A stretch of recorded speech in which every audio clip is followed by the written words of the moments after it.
Hey, I'm Randy Younger, New York City's go to film enthusiast. Every week, I dive deep into the world of cinema with special guests from the New York City film scene. Whether I'm interviewing industry insiders or comparing the latest releases, there's always something for every movie lover. Join me as I explore the magic of film and discover what makes these movies unforgettable. Hey guys, I'm Randy Younger, and it's a special edition of Under the Radar, bringing movies and people together one frame at a time. And I have a very special group here today. We have talent from the new action thriller Zero, which comes out in theaters and on video on demand April 11th. We have writer director Jean-Luc Herbelot. We've got actor, writer, producer Hughes Miller, and actor Cam McHarg. So, gentlemen, welcome to the show. Thanks for Thank having you. me, Randy. Thanks for having Yeah, us. awesome. So I saw the movie the other night, loved it. Just immediately grabs you. Fantastic style. It looks great. It's just it keeps moving. It's just a really well made thriller. And I was with you guys every step of the way. I felt like I had a bomb strapped to my chest. So yeah, You want kudos to one? everybody. Very cool. Maybe I don't know. We have A some little, we have some free you on the do? side if you want. Yeah, That's good. yeah. We Good to can put know. 2 minutes if you want. Yes, yes, yes. I should be wearing it right now. We'll just count down. Um, so, Jean-Luc, I'll start with you. How did the film originally come about? What was the genesis of the project? That was a group effort, man. I knew Cameron from 10 years now. We did a short movie in Los Angeles when I was living in Los Angeles, around 2012, 2011, something like that. And I just finished my second feature at that time, which was called Saloom in 2021, I guess. And Cameron came to me and he was like, "Man, I'm working with this guy who's and we want to make a movie. Do you have a script, whatever?" And I was like, "First of all, I think you should consider shooting in Senegal because something is happening here." So they took the leap of faith. They came in Senegal. I had a production company at that time, and we all fell in love in what we could do with it, with the city, with the country, and all that in terms of production. And then it was about finding the right story for those two guys, right? So I wrote the first script. We sat on that for a couple of months, and then we were like, "Nah, probably not this one yet." Then I went back on another idea, and I communicated that idea to Hus, which was, "Hey, what about two guys waking up in Dakar, two Americans with bomb straps on their chest and a 10-hour kilometer?" And it was like, "That's Mhm. interesting." And Nice. then from that, the trap, not the trap. The trap is, oh, we have an action movie, let's go, right? The idea was, okay, what's the emotional core of it? Mhm. So we spent some time on that, and then I came back to you, and I was like, okay, if you have 5 seconds to tell to your daughter or to your son that you never saw, if you have something to tell them in 5 seconds, what would you say? Mm. And it Wow. was like, wow, that's interesting, and now we knew that we had the core of at least one character. Okay. Yeah. There you go. Then I had two characters, right? So then I went to Cam and I was like, let's work on your character now. And then the idea of the voice and using those guys and the mission. I'm also a big fan of GTA and video games and all that. So the idea of having those guys running in a crazy city and having weird mission, stupid mission until it makes sense. Mhm. That's how Zero came together. And then we put it all the layers and all that. And since I'm not a I'm a bit of a nightmare for marketing people because I hate putting stamps on what I do, which is like, oh, it's an action Mhm. movie or it's an horror movie or whatever. I like to Right. explore a lot of different stuff, but it has to make sense. The idea was, okay, the cream is action, but the core is heart, Okay. and then the sauce is political. So there was a Okay. lot of layers, and then the idea was to marry all that and for it to make sense and for it to have heart. So that's where it Right. came from. Beautiful. And it was a delicious recipe. So I'm so Thank you. glad all the American ingredients came Senegalese recipe. together. Yeah. Hughes and Cam, how did you get involved with the project? Trying to get a feature made for a long time, and uh, we came pretty close to doing kind of a crazy, another sort of a high concept independent movie. It was basically like a Western set on motorcycles in the 70s in Mexico. Um, it didn't happen. And then, we got to with Jean-Luc, if you've seen Saloon, Jean-Luc gets pretty crazy. He gets pretty fucking gonzo with his filmmaking. And we were hoping to do kind of an independent we wanted to do kind of a Western sort of Butch Cassidy, Sundance Kid kind of buddy but not comedy, but buddy kind of Western kind of a movie. That's really all we kind of had going in. And Jean-Luc came up with the concept. And he obviously has kind of these strong sort of spaghetti Western influence, even like Korean kind of film influences in there. And we just thought, this is going to be a really unconventional, quirky, sort of an action movie, and let him take off. Right. So Jean-Luc came up with this story, and then he and Hoos actually wrote the whole thing. So it was kind of a long time coming. Right. And yeah, and even like character wise, when Jean-Luc was talking about the character kind of thing, it was, kind of to let you in on a bit of a secret. I mean, just sort of this long years, I think like 10 years, maybe plus, I think, effort to try to get a movie. People don't realize how fucking difficult it is, and just so hard on us. Right. And it kind of represented this whole kind of movie personally. I mean, like, ask Hoos if he agrees, kind of represented our kind of personal story, even with the ending. That was kind of, for me personally, at the ending, without giving it away. I mean, it was like, we did it. Yeah. Hoos, what attracted you to the project? What was your fascination, and how did you get into the character? Yeah, so I mean, just going back to sort of what Cam was saying in terms of our involvement together. I mean, Cam and I have known each other for years and years and years. We've worked on projects together. We've been trying to get a feature made for a long time, and really sort of the getting together with Jean-Luc. Cameron kind of initiated that because he knew Jean-Luc before.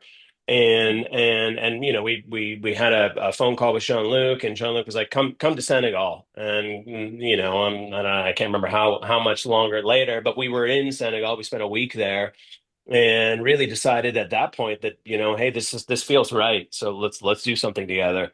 And then the story idea came together, and like Cam said, Jean-Luc and I really sort of, once the initial idea was there, really that collaboration of writing, which was really the two of us, but as a core, it was all three of us really collaborating on these ideas. And so once we knew we had that this action movie really sort of hidden within a bigger sort of political story,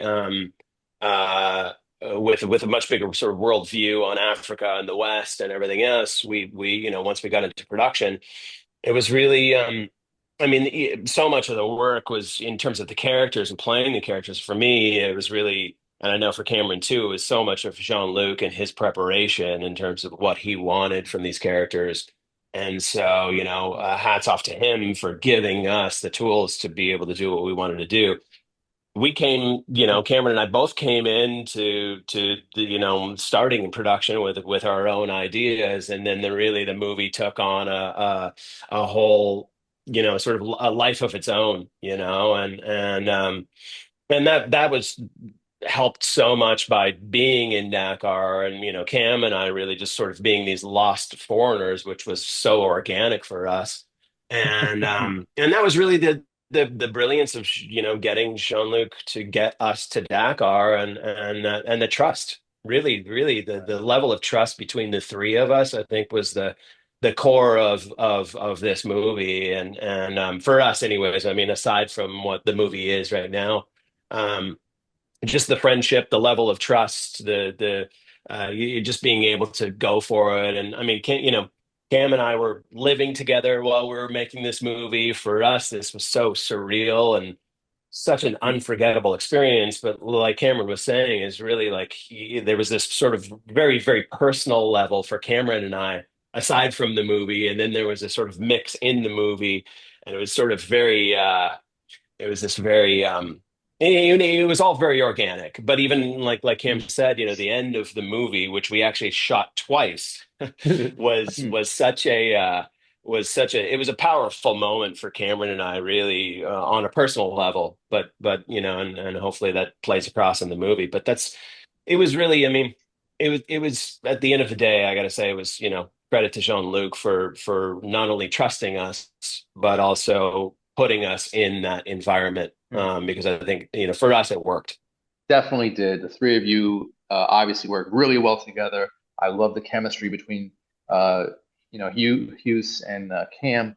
Um, I'm curious. So you shot on location in Senegal, and you had I'm assuming a bunch of extras, but there are some people that weren't extras. What was it like, navigating that world, the world of Senegal, and not freaking everybody out?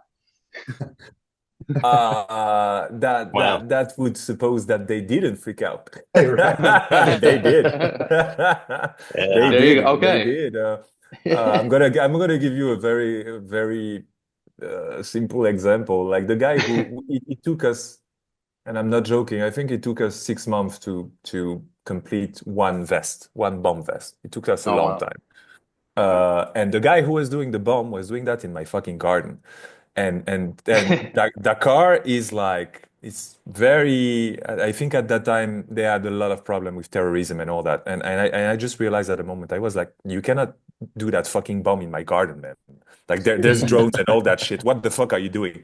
Right, And where are you in the car about and to we do? were in pre-production. It was like 3 months well, 6 months for those bombs, right? During Mm, 6 months, I was on the phone with those guys talking about bombs, right? So you can imagine that at the moment there's the movie, there's the preparation, but there's also the reality of what the F are we doing, you know? right. Um, so even for Senegalese people, that was something weird that we were doing there. And then because that's also the goal of this movie for all of us, which is the interesting thing is I personally never saw an American movie slash Senegalese movie or American movie slash Mm, Western slash West African movie, right? So mhm, sorry. So for in every aspect of it, it was new, and it mhm, was provocative. And if you have that, at least for me, if I have that when I'm making a movie, I'm very happy because I know that something mm, not just weird, but something original and fresh will come out of it. And right. the discussion that we have, maybe with Who's, maybe with Cameron, maybe with everybody in the crew was, it's not because we don't have a big budget that we're going to finish having a product that will not go everywhere, if it makes Mhm. sense what I'm saying. So, Okay. and Cameron has a very good analogy for that, which was uh, we are a small movie that doesn't need to pretend to be a big movie. Just Mhm. be truthful and just be original and fresh, and everything will work for Right. it. May it be a great movie or a bad movie or whatever, as long as you're fresh and original and truthful, there's always Right. going to be people that gonna understand what you're trying to do. And living in our time right now in 2025, where there's so much movie outside, Right. our goal was to make something different, you know. And you So know what, that definitely comes across, and I just want to commend you and the work of the editor and the cinematographer. mm, So yeah, yeah. the technical team and is basic. You made this it's a smaller film, but it looked very big and epic. So you Mhm. really fooled me. So kudos on that Thank as Thank you. you. well. Thank you. Yeah, it looked great. It looked beautiful. Thank you. So that's Raphael Lubzanski as an editor, and that's Gregory Turbelier as the DP, who did an Mm, amazing job. Yeah, thank you. fantastic. Awesome, guys. Really awesome, guys. Um, Now, I also wanted to mention you've got the voice on the phone, who's the like this godlike figure played by Willem Dafoe. It's just his voice. We never see him. Uh, did you guys have much interaction with him, or what was that like? I say that the kudos to Hoos on that because this is a producer achievement on having Mm, a Willem because of course there's always the desire of having somebody like that, or at least for us mm, there was the desire of having Willem, the dream, should I say, and then having a great producer is having somebody who makes your dream come true, right? So he did that. So that's on use, that's his job, and he did that well, and we all enjoyed working with Willem. And then there's also the Willem part, and I'm talking for him because he's not here with us, but uh, the strategy was uh, whoever is going to be the voice, especially if it's Willem, let's have the first cut first for him to understand what we're going for because this is mm, again we're trying to do something that has not been done, at least for us. mhm. So let's show what we're trying to do, and he will understand better what we're asking for him. And he saw that, he liked it, and he came on board. It was as simple as that, you know. So then working with him took us 2 days. One day we did the first version with the version of the cut that we had at that moment. Then having his voice allowed us to work better on the movie and to find the right tone in terms of editing. And then we had him a second time to finish with the finished product and to add a lot of different stuff. So for those who are going to watch the movie, he's there until the very end of the credit. So stay at the very end of the credit because he really enjoyed the process and he did some stuff that I didn't even ask him to do. And I was like, wow, yeah, that's what it is to work with. That I'm learning as much as I'm learning my craft on the way. I'm also learning that there's people who are professionals and there's people who are professionals plus they love their job. And that's very rare. And Willem is one of those guys. Like he's there to work. He's great, of course, but then he also loves what the he's doing, you know, and you can feel that when you're watching the movie. And that's the gift that he gave us on this movie. And thanks for him. Right. Final question for everybody. What do you hope audiences take away from this film? Because it's so many different genres. It's going in so many directions. What do you hope audiences, when they see it, what do you hope they feel and take away from it? Yeah, I mean, for me, and this has come up a lot actually, as we're answering questions now about the movie, and in terms of like how people are viewing this sort of action film, which takes a turn into a more dramatic and a bigger political story. That it's really interesting for me to hear how people are reacting to it, whether we're in an audience and talking to people after seeing it right away, or talking to people afterwards. I mean, for me, I think, making a movie like this is really just um giving some thought, something more thought provoking than just a straightforward sort of action comedy, I guess, because there are elements of that in our movie.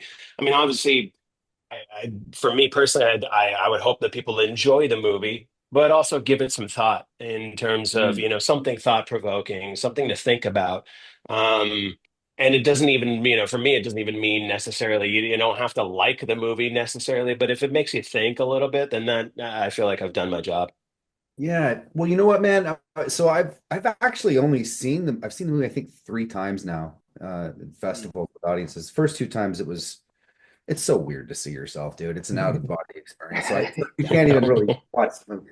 But by the third time I saw it was like the first time I really watched it, and I found it very charming and kind of sensitive in a lot of ways. And it kind of took me back a little bit because when we were doing this, it felt like a more of a larger kind of gonzo action comedy kind of a thing. And that's definitely there, but there's an element of charm and sensitivity to it without maybe revealing exactly what I'm talking about. But I think you can kind of get a sense that there's a charm to it being a small movie in some ways, doing these big things.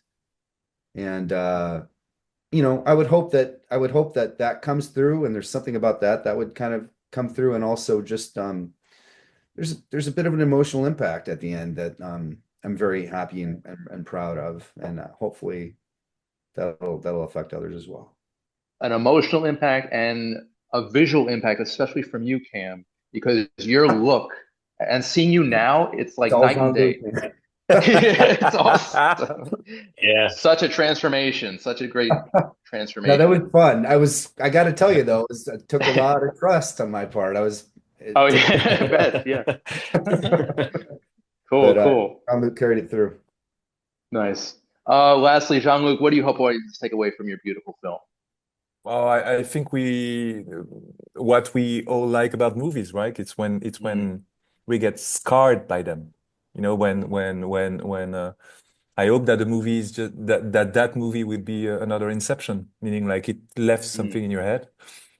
So when you are at a dinner and you talk about something that has nothing to do with movies, and then you're like, yeah, like in this movie, right? Right. That's what I hope for this one, which is like it prints something in your brain, and then sometimes if you think about Senegal, or if you think about the shitty stuff that a West Country is doing somewhere and whatever, you're like, oh, like in Zero, Mhm. So that's Nice. what we all I love movies when they are educational, but not Right. just intellectually, but also exactly like Cam said, like emotionally. So that's Right. what I hope for this movie, which is like take something emotional from that and also take something political or intellectual. Very good. A beautiful mix. And gentlemen, Thank you. job well done. Fantastic film. Mhm. I wish you all the best of luck with this. And I can't praise this movie enough. It's so far one of the better films of the year. And Oh, I'm definitely thank going to you. keep this in Thank mind. you, It Randy. definitely, it definitely resonated with me. Zero will be in theaters April 11th, also video on demand. Gentlemen, thank you. This was fantastic. Thank you, And Randy. yeah, congratulations again on the film. It's really great. Thank you so much, Randy. Thank you, Thanks for the Randy. time. Appreciate it. Thanks, guys. So I'm Randy Younger. This has been Under the Radar, bringing movies and people together, one frame at a time. We'll see you next time. Take care.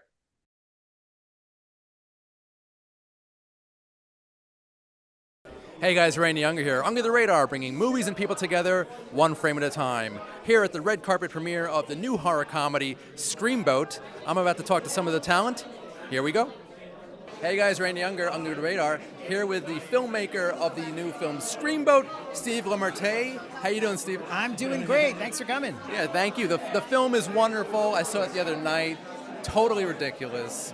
I know it's been a while since this hasn't been public domain. What inspired you to make this film? Well, I've always been a fan of Steamboat, really, and of course the character he ultimately grew into.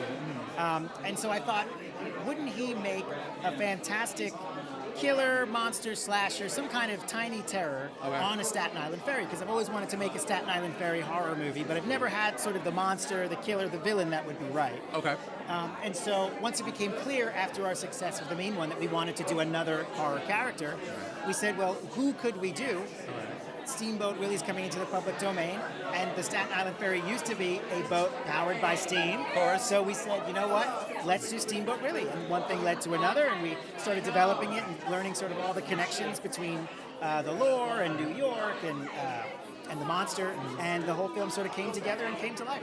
Very authentic, by the way. Thank you. I know that the ferry, it's an actual ferry, right? It's an actual decommissioned ferry, that's right. That's so cool. What were some of the challenges filming on such a large ship? Honestly, the stairs. Stairs are the biggest challenge because 3,000-seat boat is big. Yeah. And because it's completely symmetrical, sometimes you'd walk to one side, realize you forgot something, and turns out you're on the totally wrong side and you have to walk all the way back. That was a challenge. A lot of continuity problems. I think it was confusion, really, because the continuity is fine because the whole boat looks the same. Right. And then we had some issues with, even though the boat was docked, when a big freighter went by, the boat would move. Okay. So the crew was getting seasick, even though the boat wasn't moving. And then, of course, shooting in New York City, once the boat was, we did some footage on a moving actual boat. And there, New York's going to New York. So just having people walking around and having sort of the New Yorkers being a part of our movie, even when we politely asked them not to, was definitely a fun challenge. But I love shooting in New York, and there's no better place to debut this film than right here in New York City. Of course. And I personally love movies shot in the city. I'm from Queens myself. Oh, excellent. I'm from Staten Island. Oh, Hopefully cool. you can feel it. There you go. I definitely felt it through the filmmaking, Thank for you. sure. What was the casting process like? You have a very large cast of talented people here. Yeah. A lot of beautiful people, too. Very talented and good to look at. Mm-hmm. Yeah, well, Amy Schumacher, who is not only one of the producers on the movie, but also one of the stars, really took my sort of desire to cast really authentic, unique, diverse, but also beautiful humans. Right. And so she just worked at it, trying to find as many people as she could through casting, having us come to New York, because we live in LA, so having us come to New York to do the casting and making sure we can really get the best people possible, and being open to seeing, does this police officer need to be male or should they be female? You know, letting some of our background actors with some of the more crazy lines, like what should that person look like? And sort of being open to non-traditional casting and making sure that we cast people that we felt were not only authentic, but fun to watch. People who really brought something to the movie. Now, I know this movie is sort of a love letter to Steamboat Willie and Mickey Mouse, dare I say. Yeah. But I think it's more of a love letter to New York City. So I want to thank you for that. I appreciate Yeah. that. Thank you. So- I really wanted to do not just a New York movie that was like a caricature of New York. I really wanted to do my New York. Okay. Right? The New Yorker who is like the lovable curmudgeon, that person who will, who won't say a word to you, but will help you carry your stroller down into the subway, right? The person who will hold the doors for you even when they're not supposed to, and be pissed about it the whole time. Right. That's my New York, and that's the New York I wanted to capture. And there's just something about a bunch of hapless New Yorkers trapped on this boat in danger, Right. Who have to work together to fight their way out, that I think there's nothing more New York City than that. Now, you could have gone in different directions. Why horror? Why not like a romantic comedy or a romantic drama? Why horror specifically? Because I love thrill rides. I love movies that excite you, movies that are fun to watch, the kind of thing you can chomp on some popcorn, drink a beer, have a laugh with your friends. And to me, horror is that. It's like the cheapest vacation you can take. You get a bunch of people together in a room, you watch the blood go flying and have a blast. To me, that's the best way to spend a Saturday night. Now, I'm getting a big Sam Raimi vibe here. Who are some of your filmmaker influences? Definitely Sam Raimi, definitely Joe Dante. I love Gremlins.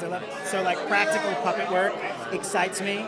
I also really enjoy some of the classic horror films, and there's one that I want to do that I love. That is Jason Takes Manhattan. Oh, I love it. I think underrated and so fun and so silly. Those I hate to say the slashers of my childhood, but they are, right? Where they're just silly and fun to watch. And you know what? This movie has a lot more Manhattan than Jason Takes Manhattan. That's right. A lot more. It's that movie is it's super fun, but it's definitely Jason Takes Manhattan briefly in the third act, and also, is that Canada? So I'm thinking maybe a Jason Takes Manhattan remake is in the works, maybe? You never know. Hey, if they let me do it, I would definitely do it, and we would be all over Manhattan. I love it. Looking forward to the next New York movie. Thank you. Thanks, man. Appreciate it. You too, man. Great job in the film. You're great. You're hilarious, and you have a strength about you. Oh, thank you. Did you tap into any real life EMTs for the role? I spoke to 2 different EMTs before in preparation, and then I watched, there's a few reality shows about EMTs, and I would watch these women who are so strong, but they're vulnerable but tough. Okay. Tough on the outside, but have this really soft spot and desire to help people less fortunate or people in need. And I loved that about my character, so I wanted to really make sure that I was representing that and being as authentic in that as I could be. Okay, cool. Yeah. What was the best part of playing that character? The best part about playing that character, I think, was I could see myself in her in a desire to help people. And the most fun part about playing that character was that I get to go toe-to-toe with Steamboat Willie. Oh, perfect. And there's a scene at the end that's a great scene, in my opinion, up on the rooftop, going head-to-head, fighting for our lives. And it was, as an actress, it was just so fun to play and such a joy. And I got to be in the scene with David Howard Thornton, and he's wonderful. So it was a great experience. And it's such a great cast. It's really an ensemble. Oh, yes, thank you. What was it like working with these fellow great actors? It was really great to work with them. I did the casting alongside Steven, so I got to audition almost all of them. Okay, cool. And put them together. And once we all got together and we were performing together, the vibe and the energy was so great that it didn't feel like acting. It didn't feel like work. We felt like we were tapping into, we knew who we were as characters, so that we just got to play. And we had so much fun. That's so great. Yeah, we laughed a lot. And I bet collaboration is a big part of your work ethic. Absolutely. Yeah.